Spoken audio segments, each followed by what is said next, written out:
vamos a ver el capítulo. Sebastián Ramírez, profesor de Física General 1 de la Universidad de Costa Rica. El día de hoy vamos a estar viendo el tema de cantidad de movimiento lineal y colisiones. La teoría de este tema se encuentra en el libro Serwi-Jewett, capítulo 9.1 y 9.7. Los contenidos del día de hoy van a ser cantidad de movimiento lineal, cantidad de movimiento de un sistema aislado, cantidad de movimiento de un sistema no aislado, colisiones en una dimensión, colisiones en dos dimensiones, centros de masa y por último sistemas de muchas partículas. Para empezar tenemos cantidad de movimiento lineal y para eso vamos a tener un ejemplo conceptual. Imaginémonos que dos partículas M1 y M2 están interactuando una con la otra, tal que la masa 1 está ejerciendo una fuerza sobre la masa 2 y por tercera ley de Newton vamos a saber que la masa 2 va a ejercer la misma fuerza igual y opuesta sobre la masa 1. Por lo tanto tenemos esta ecuación, que F2.1 es igual a menos F1.2. Por segunda ley de Newton también podemos afirmar lo siguiente, que la masa 1 por la aceleración de la misma masa 1 más la masa 2 por la aceleración de la masa 2 va a ser igual a 0. ¿Cómo podemos afirmar esto? Bueno, en este escenario estamos asumiendo que F2.1 es la única fuerza que está interactuando con la masa 2 y F1.2 es la única fuerza que está interactuando sobre la masa 1. Si la fuerza si por segunda ley de Newton la fuerza se define como la masa como la sumatoria de todas las fuerzas va a ser igual a la masa por la aceleración de esa misma partícula, entonces podemos afirmar de esta manera e igualarlo a 0 debido a que las dos fuerzas que están interactuando en este sistema son exactamente iguales. Por la definición de la aceleración, podemos decir que la masa 1 por la derivada de la velocidad de la partícula 1 va a ser igual a la masa 2 por la derivada de la velocidad de la partícula 2. Es decir, de la segunda ley de Newton pasamos a esta siguiente ecuación con las derivadas. Y ahora vamos a hacer un salto aquí porque digamos que la masa 1 y la masa 2 ambas son cantidades constantes, es decir, no van a tener una derivada con respecto al tiempo. Por lo tanto, los podríamos pasar dentro de la derivada y tener esta siguiente ecuación, que tenemos la derivada con respecto al tiempo de la sumatoria de masa 1 por velocidad 1 más masa 2 por velocidad 2. Y de aquí vamos a definir la cantidad de movimiento lineal como una P igual a la masa por la velocidad de esta misma partícula. Y esto vamos a definirlo como la cantidad de movimiento lineal de una partícula que se modela como una partícula de masa m y se mueve con una velocidad v. Se define como el producto de la masa con esta velocidad. Observamos que la derivada de las sumas, esta de aquí arriba, la derivada de las sumas entre la cantidad de movimiento lineal de M1 y la cantidad de movimiento lineal de M2 es 0.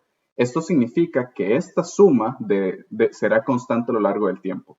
Esto será importante cuando veamos colisiones y tengamos que considerar la conservación del movimiento lineal. Entonces, de esta ecuación podemos decir que la cantidad de movimiento lineal del sistema siempre tiene que ser igual con respecto al tiempo. Utilizando esta definición anterior de que la derivada con respecto al tiempo de la cantidad de movimiento del 1 más la cantidad de movimiento del 2 debe ser igual a 0, podemos definir que el delta de la cantidad de movimiento total siempre va a ser igual a 0, porque como la derivada es 0, quiere decir que esta cantidad de movimiento total nunca cambió. Y de aquí podemos afirmar lo siguiente, que la cantidad de movimiento de la partícula 1 al inicio más la cantidad del movimiento de la partícula 2 al inicio es igual a la cantidad de movimiento de la partícula 1 al final más la cantidad de movimiento lineal de la partícula 2 al final.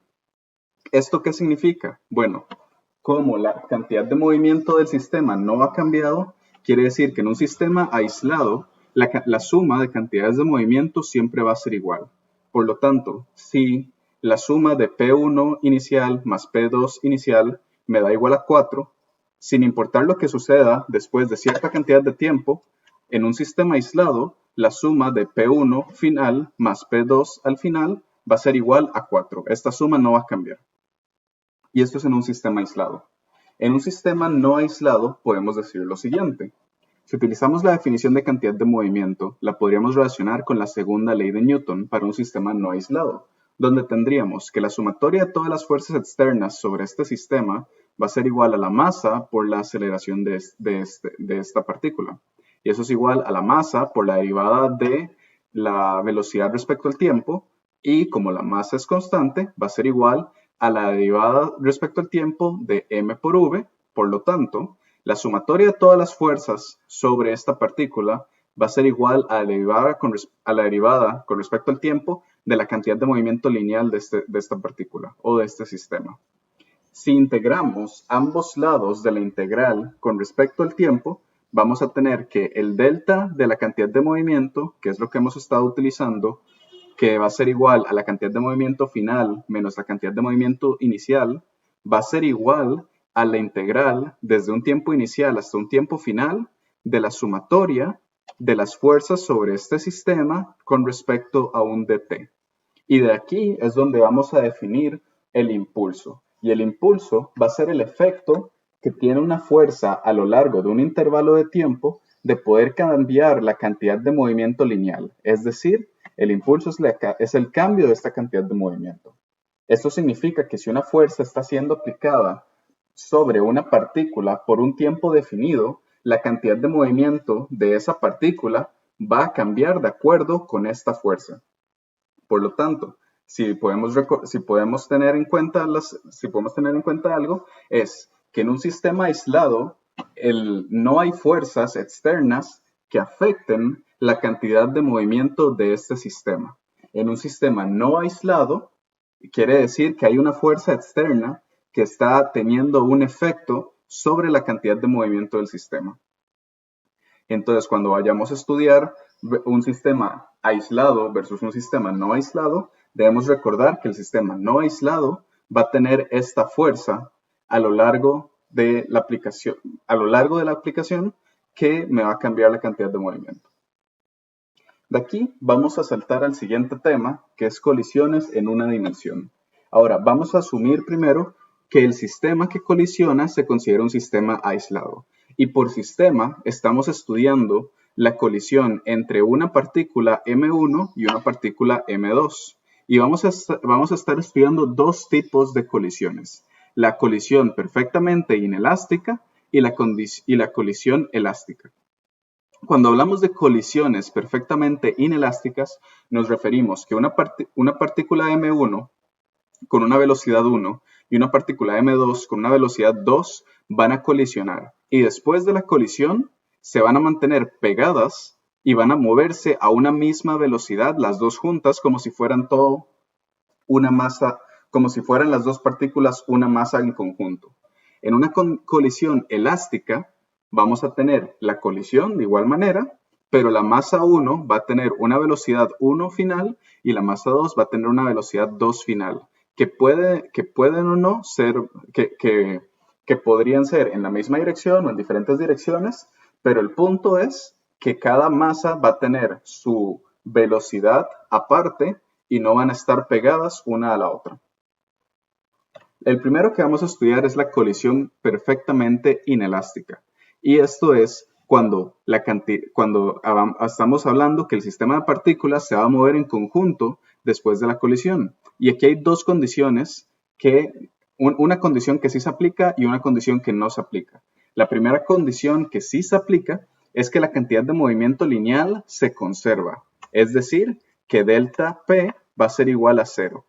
Y la energía cinética del sistema, esta no se va a conservar. Es decir, delta K no va a ser igual a 0. Lo que decimos con esto es que si hacemos la ecuación de delta P igual a 0, vamos a tener que la masa 1 por la velocidad 1 inicial más la masa 2 por la velocidad 2 inicial va a ser igual a la masa 1 más la masa 2 por la velocidad final de todo el sistema.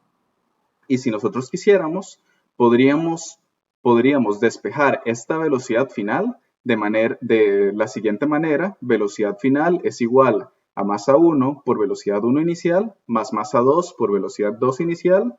Todo esto sobre la masa total del sistema, que es la sumatoria entre M1 y M2. Entonces, recordando, la colisión perfectamente inelástica tiene que cumplirse que la cantidad de movimiento lineal se conserva, o sea que delta P es igual a 0, pero la energía cinética de todo el sistema, esta no se conserva. Y además, el sistema de partículas se va a mover como un conjunto y todo pegado después de la colisión. Después tenemos las colisiones elásticas y a diferencia de las condiciones inelásticas vamos a tener que no solamente la cantidad de movimiento lineal sí se conserva, o sea, delta P es igual a 0, pero también la cantidad de energía cinética sí se conserva, delta K igual a 0. La energía cinética sí se conserva, es decir, delta K es igual a 0. De aquí podemos decir, de igual manera que la vez pasada, que la masa 1 por la velocidad 1 inicial más la masa 2 por la velocidad 2 inicial va a ser igual a la masa 1 por la velocidad 1 final más la masa 2 por la velocidad 2 final. Y además de la segunda ecuación, delta K igual a 0, podríamos afirmar que la energía cinética de la masa 1, aquí, más la energía cinética de la masa 2, todo esto inicial, va a ser igual a la energía cinética de la masa 1 final más la energía cinética de la masa 2 final. De las colisiones elásticas y con estas ecuaciones a mano, podríamos despejar la velocidad final de la partícula 1 y la velocidad final de la partícula 2, donde tendríamos lo siguiente, que la velocidad final de la partícula 1 se puede obtener por medio de este sistema de ecuaciones y la velocidad final de la partícula 2 se puede obtener por medio de este sistema de ecuaciones. El siguiente tema es de colisiones en dos dimensiones. Ahora, si recordamos la cantidad de todo lo que hemos visto a lo largo de esta presentación, podemos ver que la cantidad de movimiento lineal es una cantidad vectorial. Y como cualquier cantidad vectorial, podemos dividirla en sus componentes vectoriales. Por lo tanto, nosotros podríamos decir que la cantidad de movimiento lineal, si recordamos la ecuación delta P igual a 0, en una colisión de dos dimensiones, podríamos decir que delta P en X va a ser igual a 0 y delta P en Y también va a ser igual a 0. Y de ahí tenemos estas dos ecuaciones. Y de aquí tenemos estas dos ecuaciones. M1 por V1 inicial en X más M2 por V2 inicial en X va a ser igual a M1 por V1 final en X más M2 por V2 final en X. Y esto podemos repetirlo en Y, podemos repetirlo en Z, sin importar qué grande sea la dimensión de la cantidad vectorial, podríamos dividirlo en sus componentes vectoriales X, Y y Z. Y en el caso de que sea una colisión elástica, aquí vamos a utilizar la misma fórmula de delta K, pero vamos a recordar lo siguiente, que V1, V2, V1 y V2, esto representa no solamente el componente en X y el componente en Y, sino la magnitud total de la velocidad. Es decir, si utilizáramos Pitágoras, sería la raíz cuadrada de la suma entre la velocidad en X más el cuadrado de la velocidad en Y.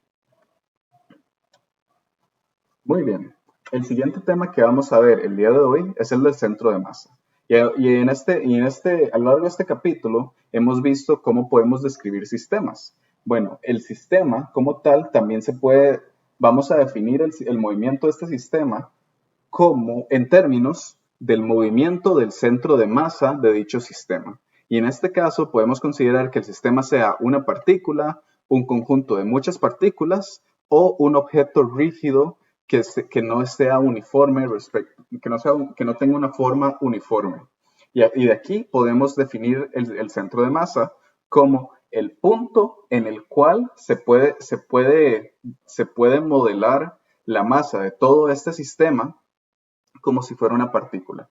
Y aquí podemos ir a la siguiente ecuación. Vamos a saltar a las siguientes ecuaciones, donde tendríamos que el centro de masa de este sistema en el eje X va a ser igual a la masa de la partícula 1 por X1 más la masa de la partícula 2 por X2 más la masa de la partícula 3 por X3, donde X representa la posición de estas partículas respecto a nuestro eje de referencia. Y todo esto lo vamos a hacer para todas las partículas y lo vamos a dividir entre la suma de la masa de la partícula 1 más la masa de la partícula 2 más la masa de la partícula 3 y así sucesivamente por todas las partículas. El final de todo esto nos va a tener que 1 sobre la masa total de este sistema va a ser igual a la sumatoria de la masa de cada partícula multiplicada por la ubicación de esta partícula.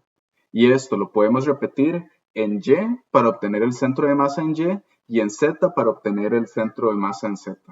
Y si el objeto no sea un conjunto de partículas, sino que sea un objeto rígido, podríamos decir lo siguiente, que el centro de masa de este objeto rígido va a ser igual al límite cuando el delta de la masa se tiende a 0, y esto nos va a ser igual a 1 entre x multiplicado por la integral de x por dm. ¿Ok? Esto es en el caso de que sea un objeto rígido. Y finalmente, debemos